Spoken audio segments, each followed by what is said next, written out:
an independent editorial analysis of Japan's defense posture and security policy.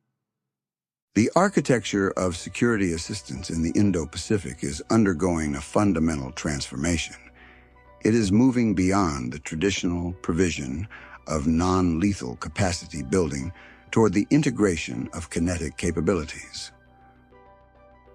The potential transfer of the Type-03 medium-range surface to air missile system to the Philippines represents a critical juncture in this evolution. It signals a shift from providing the eyes of a defense network to supplying its fist. This development should be viewed not merely as a bilateral transaction, but as a systemic attempt to synchronize the air defense architectures of two archipelagic nations facing identical geopolitical pressures.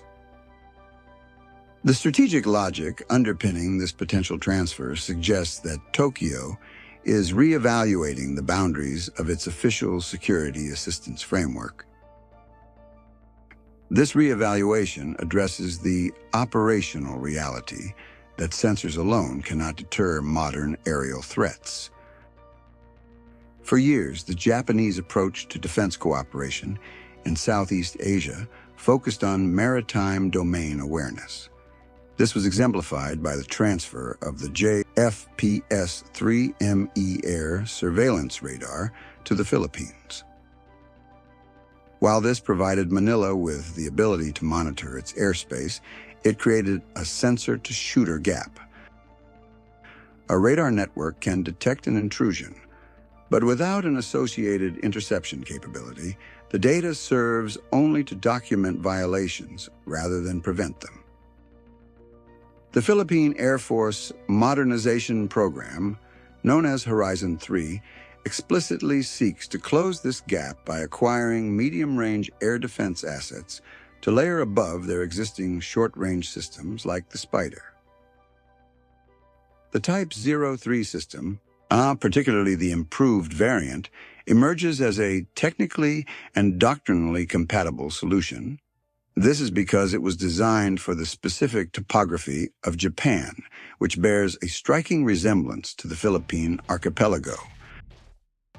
From an operational standpoint, the Type-03 system offers distinct advantages over Western alternatives like the Patriot or NASAMS when applied to an archipelagic defense strategy.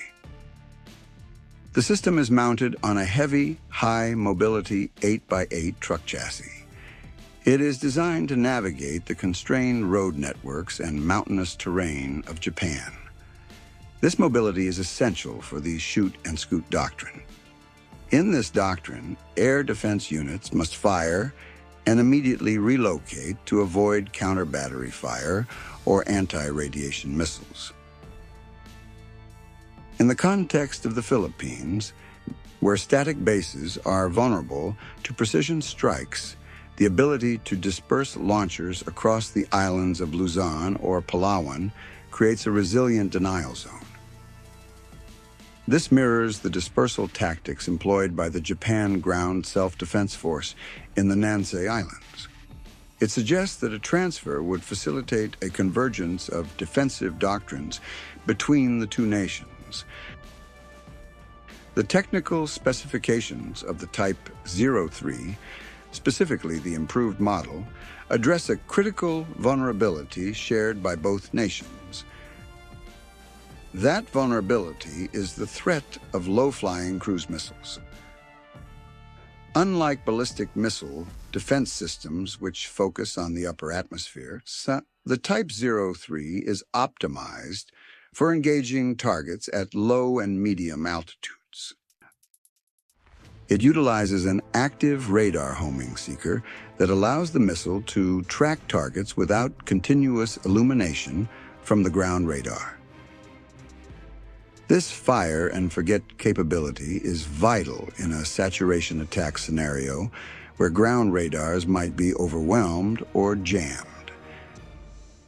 By introducing this capability to the Philippines, the defensive perimeter effectively extends southward, covering the strategic Bashi Channel. This provides a layer of operational depth for Japan.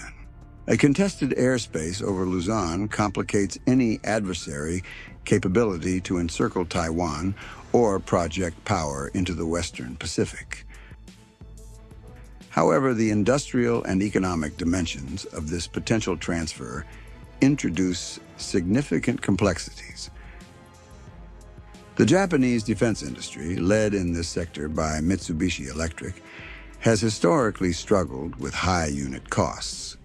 This is due to the prohibition on exports and the limited production runs tailored solely for the self-defense forces. The Type-03 is a sophisticated, high-cost system.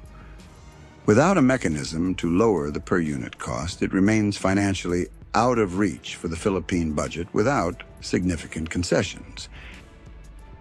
This highlights a structural tension in Japan's new defense export policy.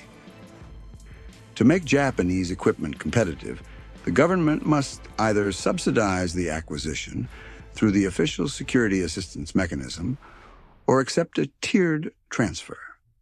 In a tiered transfer scenario, older variants are refurbished and supplied as the Japan Ground Self-Defense Force upgrades to newer blocks. This economic constraint is inextricably linked to the political risk. Transferring a dedicated kill chain system like the Type-03 is a more significant policy leap than transferring a patrol vessel or a surveillance radar. It requires a robust legal framework to ensure that the technology is secured and used in accordance with the transfer agreements.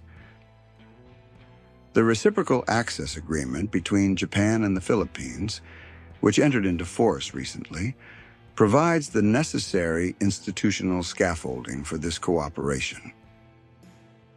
It allows for Japanese personnel to theoretically deploy to the Philippines to train local forces on the complex maintenance and operation of the system. This suggests that any hardware transfer would likely be accompanied by a long-term package of institutional support. Such support would embed Japanese doctrine and maintenance standards into the Philippine military establishment. Furthermore, the integration of the Type-03 into the Philippine network would necessitate a high degree of interoperability with existing sensors. Since the Philippines already operates the Japanese-made JGSDF-3ME radar, the integration risks are lower than they would be with a third-party system. A unified air picture, shared between the radar and the missile battery, creates a cohesive defensive bubble. If this data can eventually be shared with Japanese or allied networks, it would create a seamless surveillance and engagement arc stretching from Okinawa to Manila. This level of integration, however, depends heavily on the establishment of secure data links and the political will to share sensitive real-time intelligence. There are also inherent trade-offs in prioritizing this specific capability. Allocating resources to a complex surface-to-air missile system diverts funding from other critical needs. These might include naval assets or basic logistics. For the Japanese industry, shifting focus to support an export client requires adjusting supply chains that are notoriously rigid and slow to adapt. If the production line is prioritized for export to meet a geopolitical imperative, it could theoretically impact the delivery schedule for domestic units. Although, it is more likely that an export order would help sustain the industrial base during gaps in domestic procurement.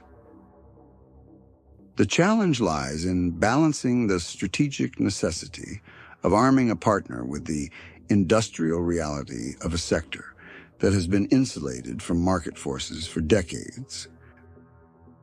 The strategic calculus essentially revolves around the concept of cost imposition. By placing a credible medium-range air defense capability in the Philippines, the alliance network forces any potential adversary to allocate disproportionate resources to neutralize that threat. It complicates flight planning for hostile forces and denies them the luxury of uncontested airspace in the critical waterways connecting the South China Sea to the Pacific. For Japan, this is an efficient investment in its own security. The cost of subsidizing a missile battery for a partner is significantly lower than the cost of deploying its own forces to cover the same strategic gap. And it avoids the constitutional and diplomatic friction of a direct Japanese military presence on foreign soil. Ultimately, the trajectory of the Type-03 program and its potential internationalization serves as a barometer for Japan's normalizing defense posture. It demonstrates a willingness to leverage its technological strengths to shape the regional security environment actively. The success or failure of this initiative will not be measured solely by the delivery of hardware. It will be measured by the creation of a sustainable, interoperable defense architecture that can survive the rigors of high-intensity conflict. It represents a transition from a posture of isolated self-defense to one of collective deterrence, where the security of the Japanese archipelago is increasingly interlinked with the defensive capacity of its southern neighbor. The decision to proceed would indicate that the policy mechanisms created in Tokyo have finally matured enough to support complex, lethal, and strategic transfers, fundamentally altering the industrial and operational landscape of the region.